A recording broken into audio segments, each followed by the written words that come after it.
Welcome back. In this video, we're going to look at examples of finding area under parametric curves. Let's get to it.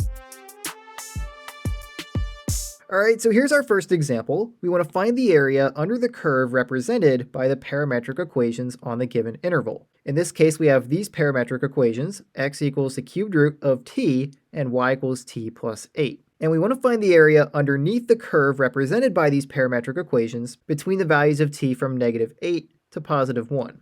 All right, now the first thing that I recommend that you do when you want to find the area under a curve represented by parametric equations is to sketch a graph of your curve and the area that you want to calculate. All right, and so that's what we're going to do first. And so the way I'm going to sketch the curve is to first draw out a table of t values and their respective x and y coordinates. And so then we can plot those points and connect them to get the curve that's represented by these parametric equations. All right, and so I'm going to pick some values of t between -8 and 1. I'm going to make sure to include both of those endpoints so that we know where the curve starts and where it ends. But in between, it doesn't matter what values you choose. I'm going to choose to look at 5 different points. We'll look at when t equals -8, when t equals -4, when t equals -1, when t equals 0, and when t equals +1. All right, and so when t equals -8, we're going to need to plug -8 in for t in our parametric equations to get the x-coordinate and the y-coordinate that corresponds to that value of t. So when t equals -8, we'll have x equals the cubed root of -8, and the cubed root of -8 is -2. So x will be -2, and then for y, we'll have -8 plus 8. That will be 0. So our first point is -2, 0. Now let's look at when t equals -4. If we plug that in for t in our x equation, we'll have the cubed root of -4. And that doesn't really simplify, so I'm going to write the cubed root of -4 right there. And then plugging -4 in for t in our y equation gives us -4 plus 8, which is +4. So our y-coordinate is 4. All right, now when t equals -1, x will be equal to the cubed root of -1, which will be -1. So our x-coordinate is -1. And then if t equals -1 for our y equation, we'll have -1 plus 8, which gives us 7. So we'll have 7 as the y-coordinate. Now when t equals 0, we'll have the cubed root of 0 for x, and the cubed root of 0 is 0. So we'll have 0, and then for the y-coordinate, we'll have 0 plus 8, which is 8. So y equals 8. All right, and then finally, when t equals 1, x will be equal to the cubed root of 1, and that's just going to be 1. So we'll have 1. And then the y-coordinate will have 1 plus 8, which is 9, so y equals 9 when t equals 1. And so our coordinate point is 1, 9. All right, so now we have 5 points that we can use to sketch the graph of the curve represented by these parametric equations. So let's draw the coordinate system. I'll start by drawing the y-axis, and then I'll draw the x-axis. And let's label them. This is the y, and this is the x. All right, and so let's start plotting our points. We'll start with when t equals -8, that's our first point, and that is at -2, 0. So if this is x equals -2, then -2, 0 will be this point right here, and that is when t equals -8. Then our next point that we have is when t equals -4, so we have the cubed root of -4, and if you plug the cubed root of -4 into your calculator, it's approximately equal to -1.587 and some more decimals. So let's say that that's about -1.6. So we have -1.6 as our x-coordinate, and then 4 is our y-coordinate. And so if this is the -1 along the x-axis, then -1.6 would be right about here. And I'm going to say that y equals 4 will be right here. So that's y equals 4. All right, so our point, -1.6, 4 is right here. So I'll plot that point right there.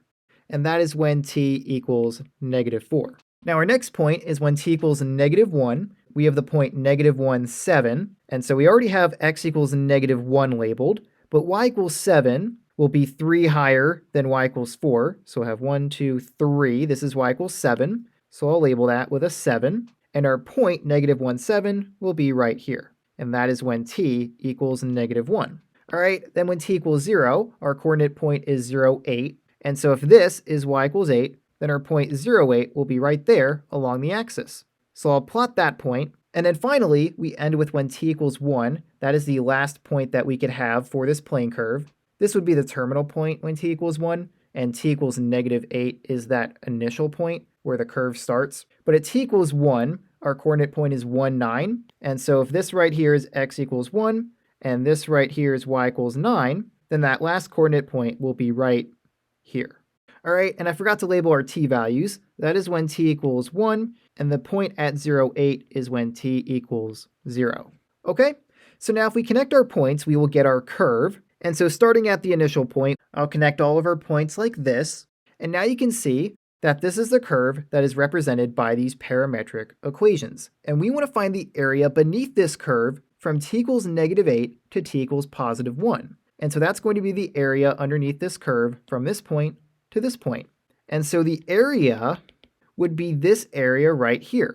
And I'll shade it in so we can more easily see what this area is. This is the area that we want to calculate in this problem.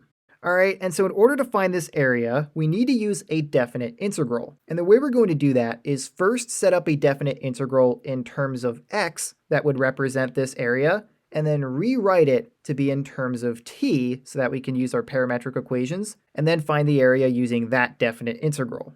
All right, so in terms of x, the area will be equal to the integral from some lower bound of x equals a to some upper bound of x equals b of some function in terms of x, which we can represent with y, times dx. All right, so y represents some function of x that would represent this curve, and we're integrating that function from x equals a to x equals b, where those two values of x are the values of x that this area lies between. In this case, that would be between x equals -2 and x equals +1. And so we can rewrite those bounds. Our lower bound is -2, and our upper bound is +1. All right, and so this right here, if we knew what y was equal to, right, if we knew a rectangular equation in terms of x that represented this curve, this definite integral would represent the area beneath this curve between those two values of x. But what we want to do is rewrite this integral to be in terms of t. And the way we can do that is to substitute in what y and dx would be equal to in terms of t, and replace these bounds of integration, which are currently values of x, with their corresponding values of t. In fact, that's the easiest part, so let's do that first. This will be equal to the integral, but we're going to write it in terms of t, and what value of t corresponds to x equals -2? Well, if you look at our graph here, at x equals -2, that coordinate point where the curve starts is at t equals -8. So our lower bound will be -8, and then our upper bound in terms of t needs to correspond to the x value for 1. And so if we look at our graph at x equals 1, that would correspond to t equals 1. So that bound doesn't change. We still have an upper bound of 1, but now it's in terms of t, not x. And now what we want to do is rewrite y and dx in terms of t. Now y, we know from our parametric equations that y is equal to t plus 8. And so we can replace y with t plus 8 in our integral. So we'll have the quantity t plus 8. All right, but then what about dx? Well, we can find dx by taking the derivative of our parametric equation for x with respect to t. All right, so what we want to do is differentiate this equation with respect to t. And so let's do that on the side here. We have that x is equal to the cubed root of t, but we could rewrite that to be x is equal to t to the 1/3 power, right? The cubed root of a value is the same as taking that value to the 1/3 power. And now we can see how to take the derivative of it. Dx dt, or the derivative of x with respect to t, will be equal to this power multiplied down, right? We want to use the power rule for derivatives here. We can multiply that exponent down and then subtract 1 from the exponent. So we'll have 1/3 times t to the power of -2/3, right? 1/3 minus 1 is -2/3. So now dx dt is equal to 1/3 times t to the power of -2/3, but we want to know what dx is equal to. Well, all we have to do to find that is multiply both sides of this equation by dt, and we will have solved for dx. So we'll have dx is equal to 1/3 times t to the power of -2/3 times dt. And so dx is equal to 1/3 times t to the power of -2/3 dt. And so we can replace dx in our integral with that expression in terms of t. So if I clean up my work, let's replace dx right here in our integral with that expression. we'll have this quantity of t plus 8 multiplied by 1/3 times t to the power of negative 2/3 dt. And now we have an integral entirely in terms of t that represents the area beneath this curve that's represented with parametric equations. All we have to do now is simplify this integral and solve it to find the area. And the first thing that we can do is pull this 1/3 to the outside of the integral. So this will be equal to 1/3 times the integral from negative 8 to 1 of t plus 8 times t to the power of negative 2/3 dt. And then what we want to do is distribute this t to the power of negative 2/3 through this quantity. And so if I clean up my work to make some space here, if we multiply t to the power of negative 2/3 through this quantity, we'll have to multiply it by t to the first power. And so t to the first power times t to the power of negative 2/3 would be equal to t to the power of 1 plus negative 2/3, right? We would want to add those exponents. And 1 plus negative 2/3 is positive 1/3. And so this will be equal to 1/3 times the integral from negative 8 to 1 of t to the power of positive 1/3 plus 8 times t to the power of negative 2/3. So we'll have 8t to the power of negative 2/3. All right, and then that's all multiplied by dt. Okay, and so now that we simplified our integral, we can now work on integrating each of these terms by using the power rule of integration. Right, we need to add 1 to each of these exponents and then divide those terms by their new exponents. And so let's work on that up here. This will be equal to 1/3 times t to the power of 4/3 divided by 4/3, right? 1/3 plus 1 is 4/3, and then we need to divide by that new exponent, and that will be added to 8 times t to the power of 1/3 divided by 1/3. All right, negative 2/3 plus 1 is positive 1/3, and so we need to divide by that new exponent as well. And both of those terms are evaluated from negative 8 to 1. All right, now if we distribute this 1/3 through each of these two terms, we'll just be multiplying 1 through the numerators, and so that's not going to change anything. But if we multiply this 3 into each of these denominators, that 3 will cancel out with this 3 in 4/3, and it will cancel out with this 3 in 1/3. Because we'd be multiplying 3 by 4/3, which is just 4, and 3 times 1/3, which is just 1. And so those 3's all cancel out, and what we're left with is t to the power of 4/3 divided by 4 plus 8 times t to the power of 1/3, evaluated from negative 8 to 1. All right, so we're just left with 4 in the denominator of that term, and then 8t to the 1/3 power divided by 1 is just 8t to the 1/3 power. Okay, now what we want to do next is evaluate this expression at 1 and subtract the evaluation at negative 8. And so if I clean up my work, let's evaluate this expression at 1, and then we'll subtract the evaluation at negative 8. This will be equal to 1 to the power of 4/3 divided by 4 plus 8 times 1 to the power of 1/3. And then we will subtract negative 8 to the power of 4/3 divided by 4 plus 8 times negative 8 to the power of 1/3. All right, now if we simplify up here, we have 1 to the power of 4/3. That's just going to be 1. So we have 1/4. So this is equal to 1/4 plus 8 times 1 to the power of 1/3. That's the cubed root of 1, which is just 1. So we just have plus 8 because 8 is being multiplied by 1. And so it's just 8. So we have 1/4 plus 8. And then we're subtracting negative 8 to the power of 4/3 divided by 4. Now raising a value to the power of 4/3 would be the same as taking the cubed root of that value and then taking it to the power of 4, right? Negative 8 to the power of 4/3 would be the same as negative 8 to the 1/3 power to the power of 4. Because to simplify this expression, you would multiply those exponents, and 4 times 1/3 is 4/3. So if we can take the cubed root, or the 1/3 power of negative 8, we can then take that value to the power of 4. And luckily, we do know the cubed root of negative 8. Negative 2 is the cubed root of negative 8. Negative 2 times itself 3 times is negative 8. So we have negative 2 to the power of 4, which would be 16. And so negative 8 to the power of 4/3 is 16. And so we have 16 divided by 4. So I'll write that. We have 16 divided by 4 plus 8 times negative 8 to the 1/3 power. And like I just said over here, negative 8 to the 1/3 power, or the cubed root of negative 8 is negative 2, so we have 8 times negative 2. And so I'll write 8 times negative 2. Okay, now if I clean up my work again, let's simplify what we have here.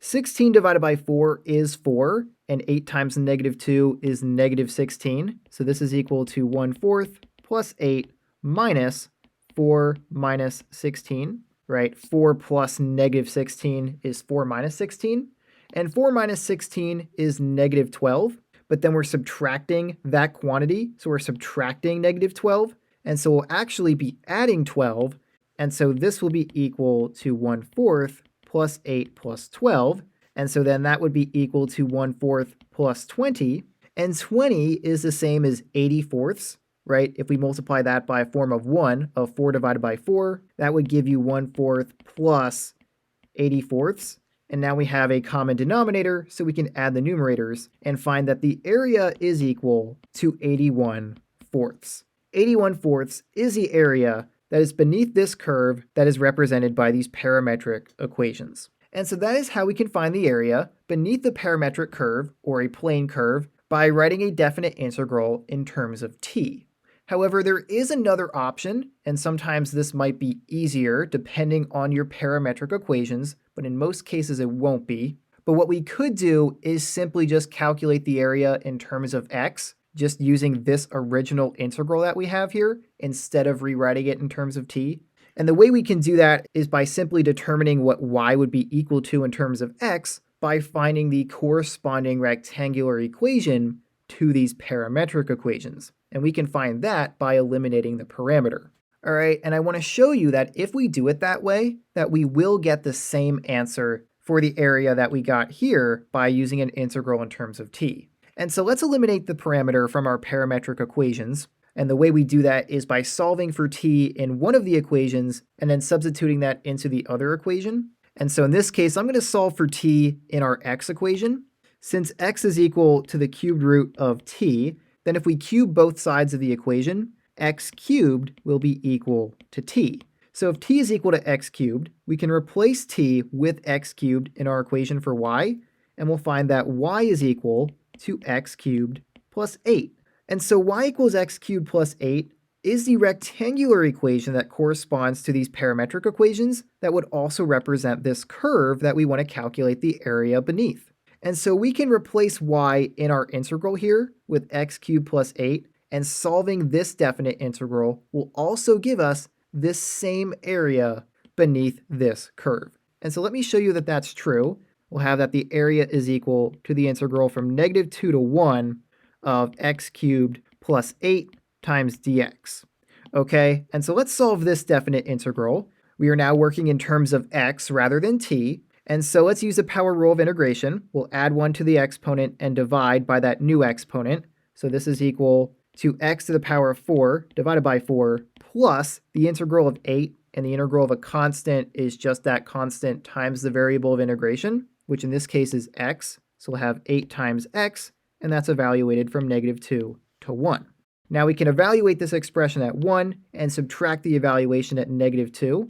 And so if we do that, I'll do it up here. This is equal to 1 to the power of 4 divided by 4 plus 8 times 1 minus -2 to the power of 4 divided by 4 plus 8 times -2. All right, and so if we simplify, 1 to the 4th power is 1. So this is equal to 1/4. And then 8 times 1 is 8. So we'll have plus 8. And then we'll subtract -2 to the power of 4. That's going to be positive 16. So we'll have 16 divided by 4. And then 8 times -2 is -16. So we'll subtract 16. All right, now 16 divided by 4 is 4, and 4 minus 16 is -12. And by this point, hopefully you see the similarity in our calculation. Now we have -12 and we're subtracting it, so we're going to be adding 12. And so this is equal to 1/4 plus 8 plus 12, which is equal to 1/4 plus 20, which is the same calculation we had earlier when we were working in terms of t. We know that 1/4 plus 20 is equal to 81/4. We found the exact same area underneath this curve when working in terms of x as we did when we worked in terms of t. Okay, so I just wanted to show you that there's two different ways to go about these problems if you were able to find a rectangular equation that corresponds to your parametric equations where you can actually solve for y, right? In this case, we were able to find that y was equal to x cubed plus 8, but that's not always going to be the case. And so while this method of working in terms of x probably seems a whole lot easier, it's also a whole lot familiar. You're used to working in terms of x. It's not always going to be possible or even reasonable to do. And that's especially going to be the case when you have a set of parametric equations that involve trig functions. And so that's where we're headed with our next example, which will also be the last example for this video. Okay, so here's our last example. We want to find the area under the curve represented by the parametric equations on the given interval. And so our parametric equations are x equals t minus sine t and y equals 1 minus cosine t. And we want to find the area underneath the curve represented by these parametric equations on the interval for t from 0 to 2 pi. And so unlike our previous example, it's going to be a whole lot trickier to eliminate the parameter in these parametric equations, right? So it's not even reasonable for us to consider working in terms of x to calculate the area underneath this parametric curve. And so I highly recommend that when you are working with parametric equations and you want to find the area beneath them, that you just work in terms of t, unless it's very obvious to you that working in terms of x would be easier. In most cases, it's not going to be, and so I recommend working in terms of t. All right, but putting that aside, let's work on finding the area underneath the curve in this example. And the first thing that we want to do is sketch a graph of our curve as well as the area that we want to calculate. And so let's look at some values of t and find their corresponding x and y coordinates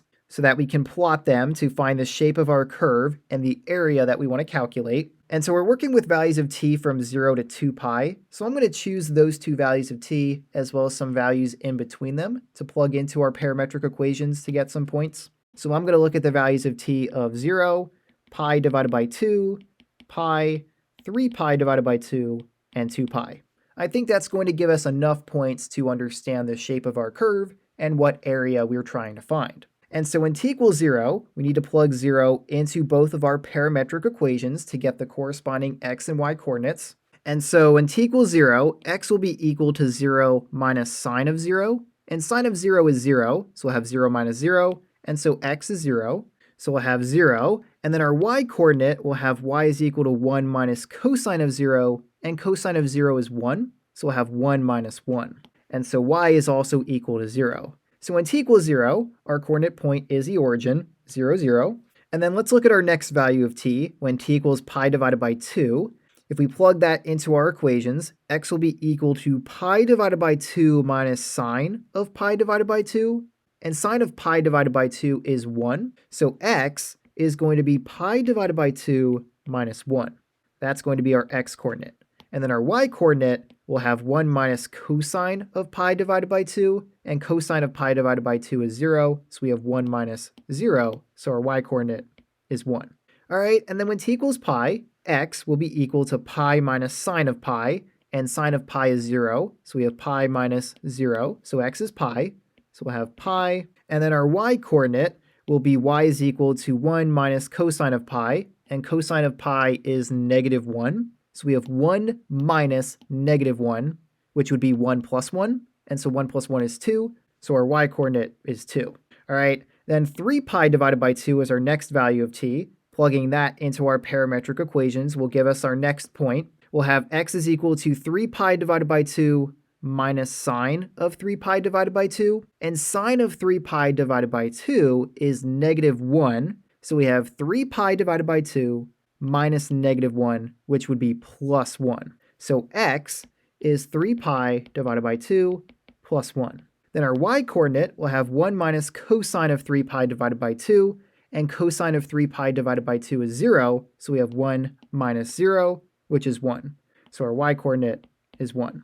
All right, and then finally, when t equals 2 pi, we'll plug 2 pi into our equations. X will be equal to 2 pi minus sine of 2 pi, and sine of 2 pi is 0. So we have 2 pi minus 0, which means x will be 2 pi.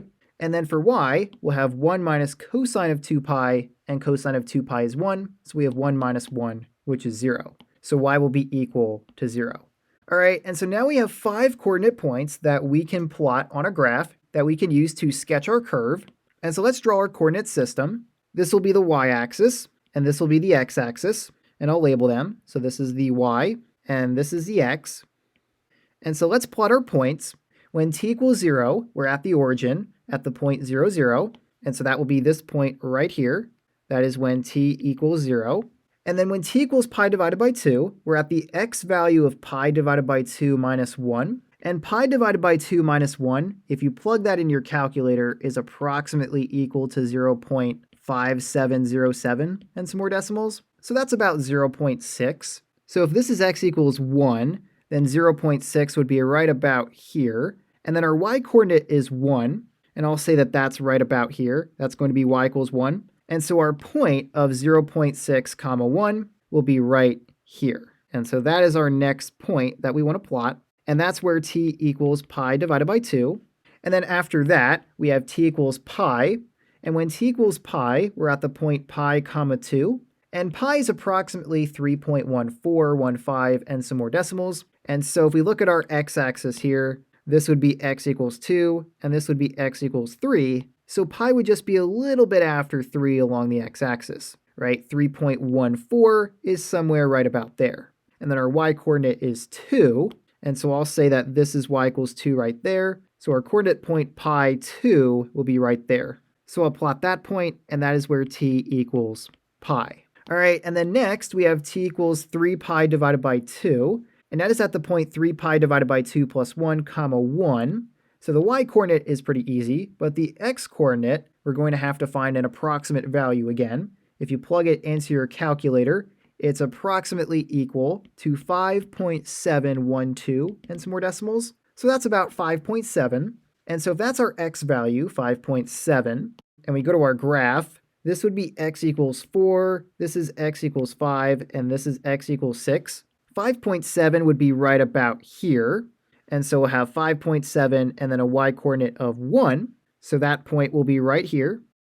And that is when t equals 3 pi divided by 2.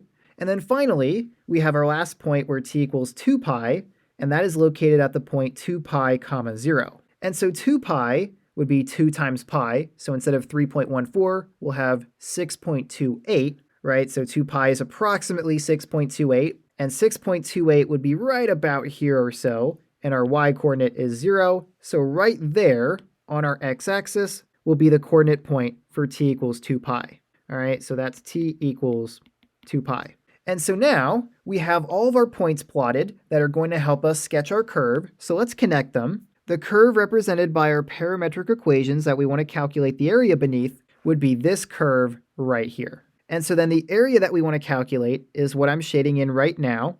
And we're going to go about this problem the same way we did with the previous example. Even though we're not going to work in terms of x, what we're going to do is first start by representing the area of this region in terms of x with a definite integral in terms of x, and then convert it or rewrite it as a definite integral in terms of t. All right, and so that's how we're going to find this area.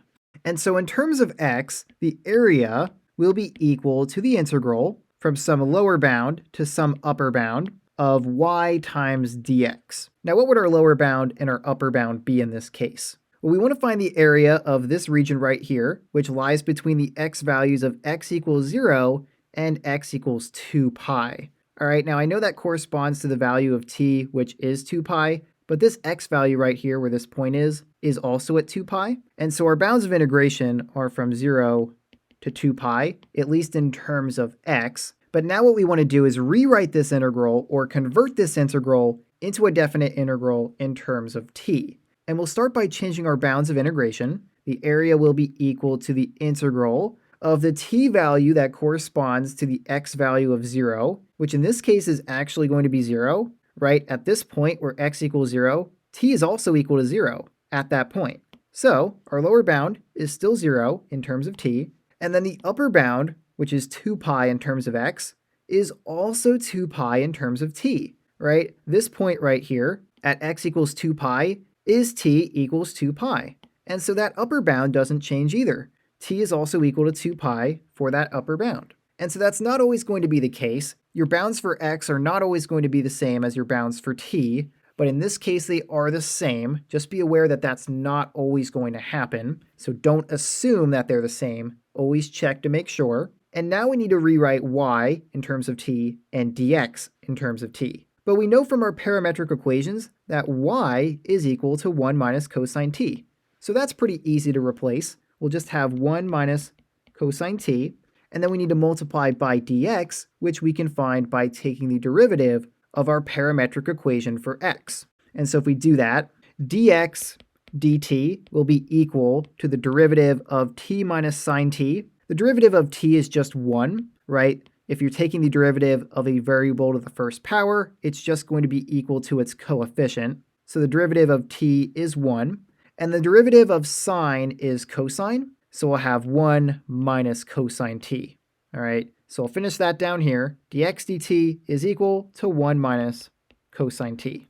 All right, and so dx dt is equal to 1 minus cosine t. And if we multiply both sides by dt, we can solve for dx, which is what we want to know to rewrite our definite integral in terms of t. So I'll multiply both sides by dt, and we'll have that dx is equal to 1 minus cosine t times dt. And so dx is equal to this expression, which we can then replace for dx in our integral.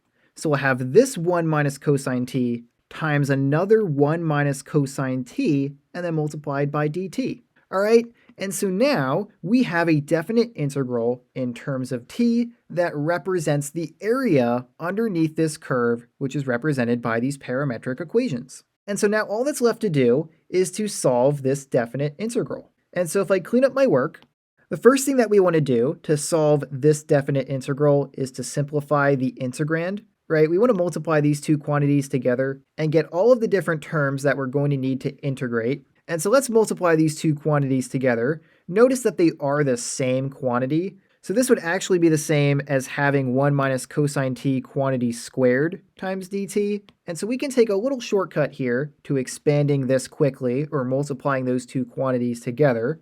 We can square the first term and then add that to these two terms multiplied together times 2, and then square the last term. So this will be equal to the integral from 0 to 2 pi of 1, which is 1 squared, and then we'll have 1 times negative cosine t, which is negative cosine t, but then we need to multiply by 2. So we'll have negative 2 times cosine t, and then we'll square negative cosine t for the last term. And so that will be positive cosine squared t. All right, and that's all multiplied by dt. Okay, so now we have 3 different terms that we need to integrate. 2 of them are pretty simple. We know how to integrate 1 and negative 2 cosine t pretty easily. But cosine squared t is going to involve a little bit of extra work. In order to integrate that, we're going to need to use some of our skills and techniques from when we learned how to solve trigonometric integrals. And so let's split up this integral into 2 integrals, one where we have our easier terms to integrate and one where we have this more complicated term. And so this will be equal to the integral from 0 to 2 pi of 1 minus 2 times cosine t dt plus the integral from 0 to 2 pi of cosine squared t dt. All right, now if I clean up my work, what we can do next is integrate both of these terms with respect to t. That will be pretty simple, and then we'll work on integrating this integral by rewriting cosine squared t. But we'll get to that in a second. First, let's integrate 1 and negative 2 times cosine t. The integral of 1 will just be t, because 1 is a constant. So we just multiply it by t to find the integral. So this will be equal to t, and then we'll integrate negative 2 times cosine t. And the integral of cosine is sine, so we'll have minus 2 times sine t, evaluated from 0 to 2 pi. All right, and then we'll add this to the integral from 0 to 2 pi of cosine squared t dt. But now what we want to do to be able to integrate this function is rewrite it using an identity. And the identity that we're going to use is a half angle identity that cosine squared t is equal to 1/2 times 1 plus cosine of 2t. All right, so we can replace cosine squared t in this integral with 1/2 times 1 plus cosine of 2t, and that's going to make it possible for us to integrate that function. So we'll have 1/2 times 1 plus cosine of 2t dt. Okay, so now Let's evaluate this expression at 2 pi and subtract the evaluation at 0, and then we'll rewrite this integral a little bit. This will be equal to 2 pi minus 2 times sine of 2 pi, and then we will subtract 0 minus 2 times sine of 0. All right, now sine of 0 is 0, so we have 2 times 0, which is 0, and then 0 minus 0, which is just all 0. So we're subtracting 0 from this expression, which doesn't even matter. Subtracting 0 won't change a value, so we don't need to write that. We can just keep this expression right here, and then add that to this integral, and I'm going to pull out this 1/2 to the outside, and so we'll have 1/2 times the integral from 0 to 2 pi of 1 plus cosine of 2t dt. All right, now if I clean up my work again, let's simplify what we have right here. This will be equal to 2 pi, and then we have negative 2 times sine of 2 pi, but sine of 2 pi is 0, so we have 0 times 2, which is 0, so we're subtracting 0, and so we could write 2 pi minus 0, but we don't really need to write that because subtracting 0 doesn't change anything, and so the result of this calculation is just 2 pi. All right, and so we have 2 pi plus this integral right here, which now I'm going to split up into two integrals. We'll split it up into one integral for this term of 1, and then we'll have a second integral for cosine of 2t, because in order to integrate cosine of 2t, we're going to need to use u substitution. It's a very easy u substitution. We just have to set u equal to 2t, but we still have to use u sub regardless, and so it's going to be nice for us to split up those two terms. And so what we'll have is 1/2 times the integral from 0 to 2 pi of 1 dt plus 1/2 times the integral from 0 to 2 pi of cosine of 2t dt. All right, now the integral of 1 is just t, and so this will be equal to 2 pi plus 1/2 times t evaluated from 0 to 2 pi, and then we'll add that to this integral, but now I'm going to use u substitution on it, and we're going to let u equal 2t. That is the inside function of cosine here. We have cosine of 2t, so we're going to let u equal that. And that means that du dt will be equal to 2. The derivative of 2t is 2. We have t to the first power, so the derivative will just be equal to its coefficient. And so du dt is equal to 2. All right, and then if we multiply both sides by dt, we'll find that du is equal to 2 times dt. But then whatever du is equal to, we need to be able to find that within our integral. And I don't see a 2 times dt, I just see dt. So I'll divide both sides of this equation by 2, and we'll have that du divided by 2 is equal to dt.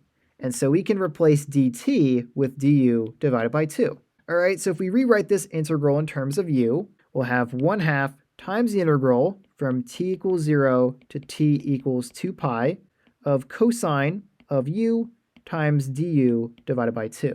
All right, now I have t equals 2 pi and t equals 0 because our bounds of integration are still in terms of t. We need to change them to be values of u. And so in order to do that, we just have to plug each of those values into what we set u equal to. So u is equal to 2t, so we'll plug 2 pi in for t, and 2 times 2 pi is 4 pi. So that upper bound in terms of u will be 4 pi, so we'll have 4 pi as our upper bound. And then for the lower bound, when t equals 0, we'll have 2 times 0, which is 0, so u equals 0 will be that lower bound. So the lower bound will still be 0. Okay? And so now this integral is in terms of u, and it can stay in terms of u. We can integrate cosine of u, and then evaluate it on these bounds without needing to switch back in terms of t. So now if I clean up my work, this will be equal to 2 pi plus 1/2 times t evaluated at 2 pi and 0, and so we'll plug in 2 pi and then subtract 0, so we'll have 2 pi minus 0, and that's just going to be 2 pi, and then 1/2 times 2 pi is going to just be pi, and so I'm just going to rewrite this, and we'll just have pi, and then we can rewrite this integral a little bit by pulling this 1/2 to the outside. We'll have this 1/2 times that 1/2, which will be 1/4, so we'll have plus 1/4 times the integral from 0 to 4 pi of cosine u times du. All right, now the integral of cosine is sine, and so this will be equal to 2 pi plus pi, which is 3 pi. So we'll have 3 pi plus 1/4 times sine u evaluated from 0 to 4 pi. All right, now if we evaluate sine at 4 pi and subtract the evaluation at 0, that's just going to be equal to 0, right? Sine of 4 pi is 0 and sine of 0 is 0. So we'll have 0 minus 0, which is 0. And so this whole thing just becomes 0. 0 times 1/4 is still 0. And so all of this becomes 0. And we're just left with a final answer of 3 pi. And so 3 pi is the value of the area beneath this curve that is represented by these parametric equations, at least for the values of t from 0 to 2 pi. Okay, and so with that, this was the last example for this video. So if you have any questions, feel free to leave those in the comments below. But if you don't have any questions, this is all I had for now. So I will see you next time.